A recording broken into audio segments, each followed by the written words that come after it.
शमूएल की दूसरी पुस्तक अध्याय 21 वचन 1 से 22।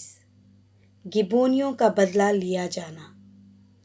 दाऊद के दिनों में लगातार 3 वर्ष तक अकाल पड़ा, तो दाऊद ने यहोवा से प्रार्थना की। यहोवा ने कहा, यह शाऊल और उसके खूनी घराने के कारण हुआ, क्योंकि उसने गिबोनियों को मरवा डाला था। तब राजा ने गिबोनियों को बुलवाकर उनसे बातें की। गिबोनी लोग इज़राइलियों में से नहीं थे, वे बचे हुए अमोरियों में से थे, और इज़राइलियों ने उनके साथ शपथ खाई थी। परंतु शाऊल को जो इज़राइलियों और यहूदियों के लिए जलन हुई थी, इससे उसने उन्हें मार डालने का यत्न किया था। तब दाऊद ने गिबोनियों से पूछा, मैं तुम्हारे लिए क्या करूं और क्या करके ऐसा प्रायश्चित करूं कि तुम यहोवा के निज बाग को आशीर्वाद दे सको। गिबोनियों ने उससे कहा, हमारे और शाऊल या उसके घराने के मध्य रुपये पैसे का कोई झगड़ा नहीं, और न हमारा काम है कि किसी इज़राइली को मार डाले। उसने कहा, जो कुछ तुम कहो वही मैं तुम्हारे लिए करूँगा।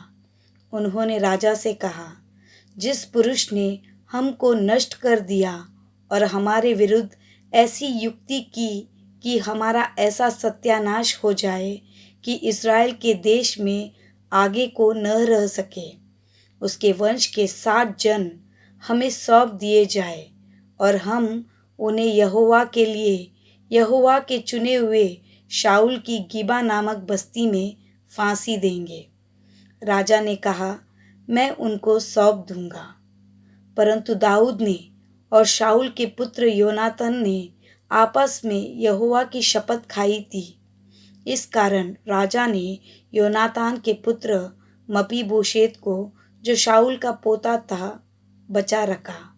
परंतु अर्मोनी और मपीबोशेत नामक अय्या की बेटी रिस्पा के दोनों पुत्र, जो शाऊल से उत्पन्न हुए थे, और शाऊल की बेटी मेरब के 5 बेटे, जो महोलवासी बिरजलाई के पुत्र अद्रिएल की ओर से थे, इनको राजा ने पकड़वा कर गिबोनियों के हाथ सौंप दिया, और उन्होंने उन्हें पहाड़ पर यहोवा के सामने फांसी दी, और सातों एक साथ नष्ट हुए।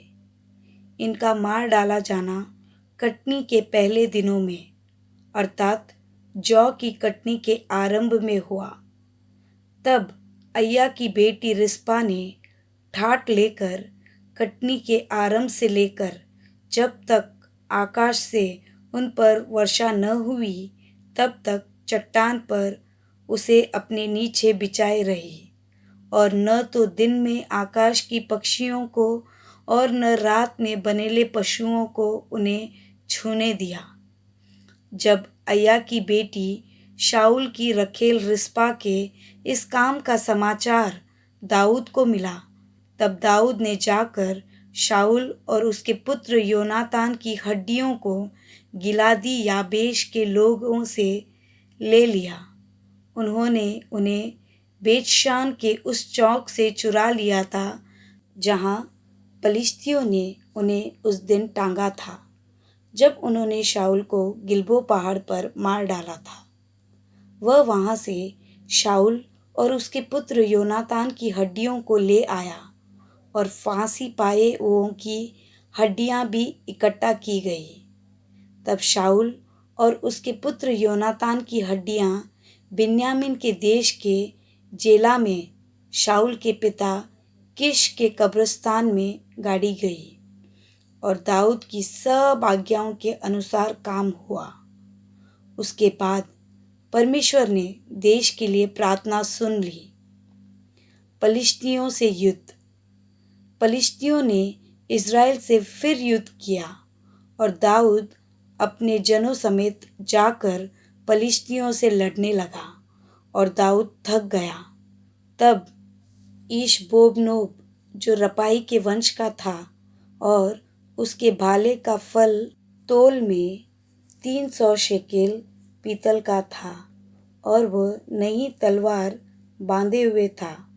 उसने दाऊद को मारने की ठान लिया था, परंतु सरूयाह का पुत्र अबीशै ने दाऊद की सहायता करके उस पलिश्ती को ऐसा मारा कि वह मर गया।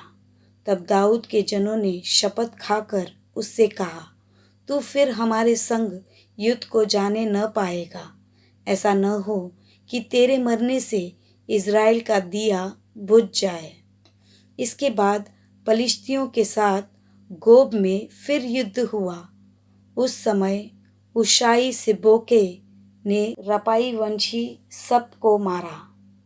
गोब में फिलिस्तियों के साथ फिर युद्ध हुआ। उसमें बैतलहम वासी यारयोरगीम का पुत्र एल्हनान ने गतवासी गोलियत को मार डाला, जिसके बर्चे की छड़ जुलाह के डोगी के समान थी।